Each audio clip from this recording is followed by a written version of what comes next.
Welcome to Myriad Movie Mondays. I'm glad you're here. This week we watched 28 Years Later.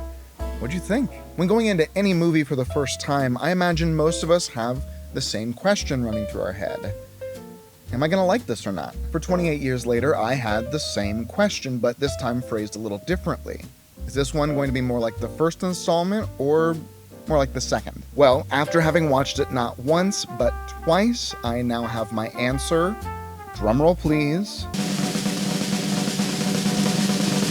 I loved it.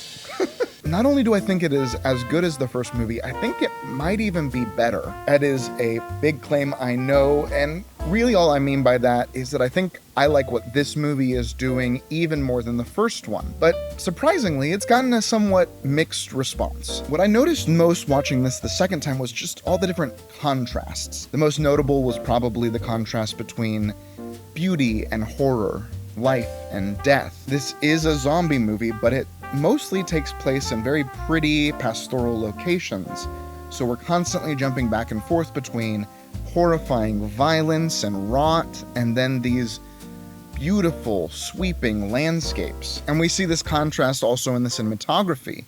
Most of this movie was actually shot on iPhone Max, iPhone 15 Pro Maxes, which gave them greater mobility. This is also similar to how 28 Days Later was shot on a bunch of small digital camcorders. And while I didn't notice anything different about the cinematography the first time around, the second time I was looking for it. And I did notice how it gave the movie a slightly grittier, homespun feel, almost a bit like a documentary. This reflects another contrast that was also present in 28 Days Later. We get both this huge epic setting and an intimate look at a single family and village in that world. It's both a post-apocalyptic zombie movie and a coming-of-age film. And I think that's what works best about both 28 Days Later and 28 Years Later. We see a few real people dealing with this massive, awful change to the world.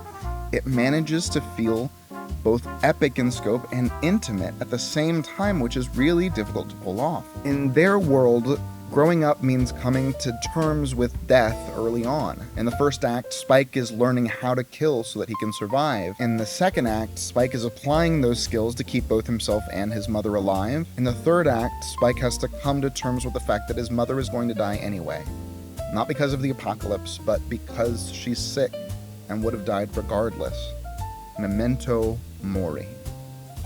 Remember death. In addition, we get something that we might have thought was impossible. From a zombie symbolizing death and violence in the world, we get new life, a healthy baby. And so this zombie horror movie, coming-of-age film, post-apocalyptic action survival flick, is also a meditation on life and death, on coming to terms with the horror and the beauty of both.